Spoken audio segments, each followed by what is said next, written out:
আচ্ছা দেখো, এটা হচ্ছে তোমাদের পার্ট 5। আর এখানে আমরা হচ্ছে কি নিয়ে আলোচনা করবো বলো তো? প্রতিধ্বনি হতে আমরা শুরু করব। দুঃখিত। দেখো এখানে কি কি লেখা আছে, খুব ভালোভাবে তোমরা খেয়াল করো এবং নিজ দায়িত্বে পড়া শুরু করো। এগুলো খুব সহজে তোমরা বুঝতে পারবা। দেখো এখানে একটা ভালো একটা জিনিস লেখা আছে বা গুরুত্বপূর্ণ একটা জিনিস লেখা আছে, যে আমরা যখন কিছু শুনি তার অনুভূতিটা 0.1 সেকেন্ড পর্যন্ত থেকে যায়। ঠিক আছে? তো 1 সেকেন্ড আছে না, এই 1 সেকেন্ডকে তুমি 10 ভাগ করবা, 10 ভাগ। ঠিক আছে? তো 1 সেকেন্ডকে যদি 10 ভাগ করো, তাহলে ওই যে 10 ভাগের যে 1 ভাগ, সেটা আছে মূলত এই যে 0.1 সেকেন্ড। ঠিক আছে? তো এই যে 0.1 সেকেন্ড হচ্ছে আমাদের মস্তিষ্কে এই যে অনুভূতিটা, মানে কোনো একটা শব্দ যদি আমি শুনি, মনে করো আমি বললাম যে হাইড্রোজেন, তো এই যে আমি হাইড্রোজেনটা বললাম, এটা হচ্ছে তোমার ওই যে 0.1 সেকেন্ড আমাদের মস্তিষ্কে এই অনুভূতিটা থেকে যাবে। যে কেউই বলুক কি না, সেই অনুভূতিটা আমাদের মস্তিষ্কে থেকে যাবে, ভালো কথা থেকে যাবে। তো এখন সেগুলো দিয়ে আমাদের কী লাভ? আমাদের লাভ আছে এগুলো দিয়ে। আসলে কী লাভ? এই যে দেখো, দুটি শব্দ আলাদা শুনতে হলে দুটি শব্দের মাঝে কমপক্ষে 0.1 সেকেন্ডের একটা ব্যবধান থাকা দরকার। এখন মনে করো যে আমি বললাম হাইড্রোজেন, এই যে হাইড্রোজেন যে বললাম, তো এটা যখন প্রতিধ্বনি হবে, ঠিক আছে, মনে করো এরকম, তো আমি একটা ওয়ালের সামনে বসে এরকম বলবো যে এই যে আমার নাম হচ্ছে তন্ময় এবং আমি বললাম যে হাইড্রোজেন বললাম। ঠিক আছে? তো এখন এই শব্দটা এই যে দেয়ালে যে লেগে আমার কাছে আসতে যদি 0.1 সেকেন্ডের বেশি সময় লাগে, ঠিক আছে, তাহলে কিন্তু আমি সেটার প্রতিধ্বনি শুনতে পারবো। অর্থাৎ 0.1 সেকেন্ডের বেশি যদি তোমার কি বলো তো, মানে এই যে বাড়ি খেয়ে, অর্থাৎ আমি বললাম হাইড্রোজেনটা বললাম আমি, তো এটা এখানে বাড়ি খেলো, দেয়ালের সাথে বাড়ি খেয়ে আমার কাছে আসলো। তো আসতে যদি 0.1 সেকেন্ডের বেশি সময় লাগে, তাহলে কি হবে বলো তো? আমি প্রতিধ্বনিটা শুনতে পারবো।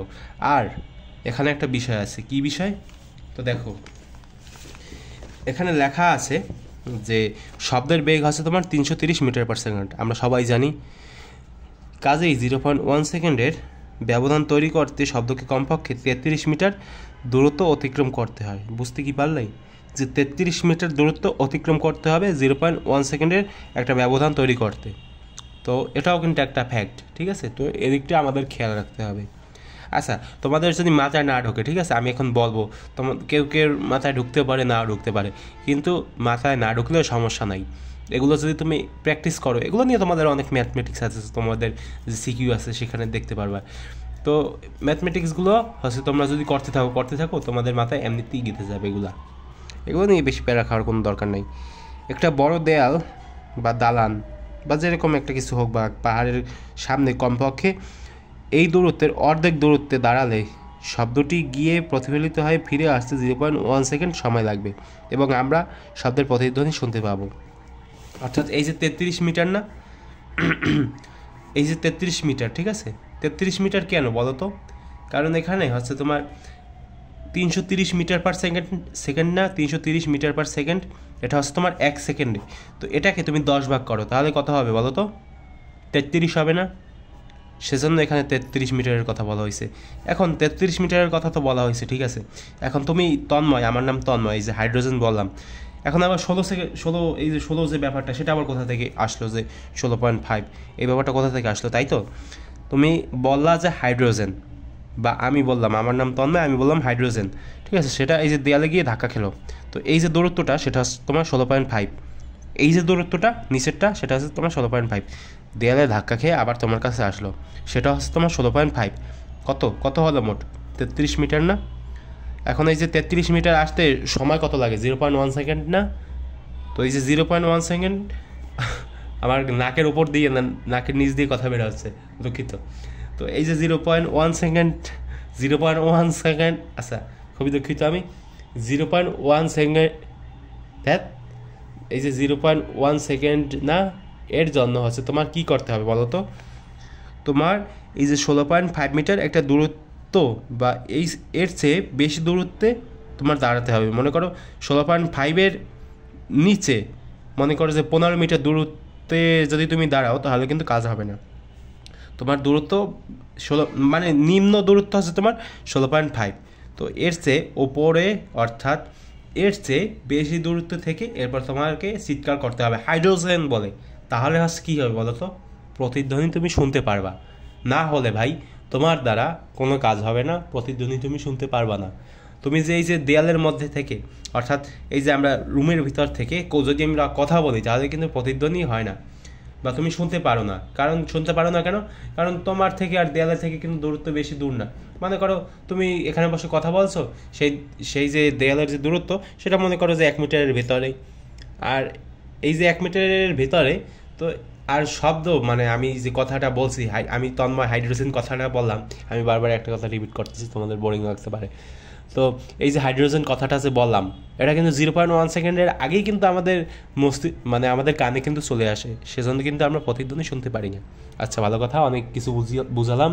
এরপর তোমাদেরকে আর একটা কিছু বুঝাই যে বাদুড়ের চোখ আছে তবুও বাদুড় দেখতে পারে না, সেই ধরনের একটা অবজেকশন এই বইটা দেওয়া আছে।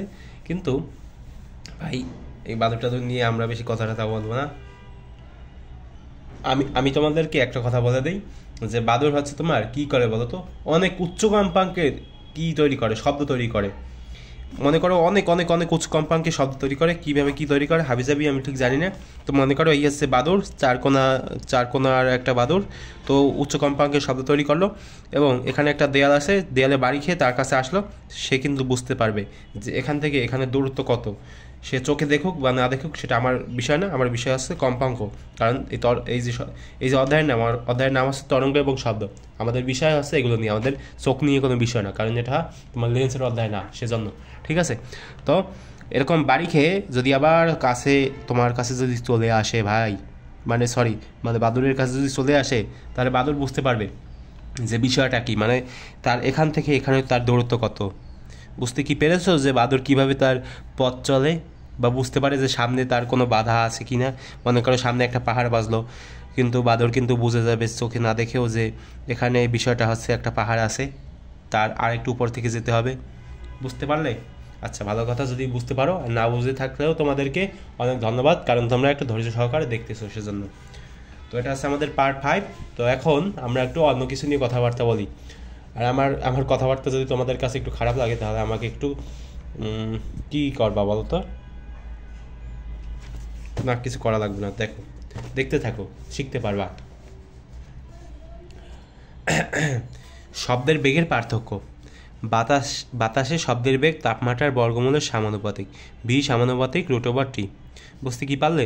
অর্থাৎ এই যে বেগ, শব্দের যে বেগ সেটা কিন্তু তাপমাত্রার ওপর নির্ভর করে। মনে করো যে তাপমাত্রা কমলো বা বাড়লো, তাপমাত্রা কমলে হচ্ছে তোমার শব্দের যে বেগ সেটাও কমবে, তাপমাত্রা যদি বাড়ে তাহলে শব্দের বেগ সেটাও বাড়বে। ঠিক আছে? সেটা আর কি বলা হয়েছে এখানে। সেগুলো নিয়ে আমরা পরবর্তীতে একটু আলোচনা করতেছি, ম্যাথমেটিক্স দেখলে বুঝতে পারবা খুব সহজে। আর দেখো এখানে একটা চার্ট দেওয়া আছে না, এই চার্টটা একটু মুখস্থ করার চেষ্টা করবা। কোনো সময় কি MCQতে এসে যায় তার কিন্তু কোনো কী নাই বলো তো, সিওরিটি নাই, যে কোনো সময় এসে যাবে। তো তোমরা এগুলো মুখস্থ করবা। ঠিক আছে?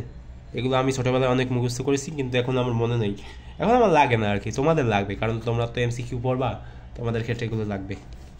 এখানে একটু এই যে হাবিজাবি লেখা আছে এগুলো একটু পড়বা, ব্যস্তানুপাতিক সমানুপাতিক, এগুলো আর কি তেমন একটা বিষয় না। এগুলো তোমাদের কীতে আসবে, মানে কোথায় আসবে বলো তো? এগুলো তোমার জ্ঞানমূলকে এসে পড়তে পারে। ভালো কথা। আচ্ছা দেখো, এই ম্যাটটা দিয়ে শেষ করবো এই ভিডিওটা।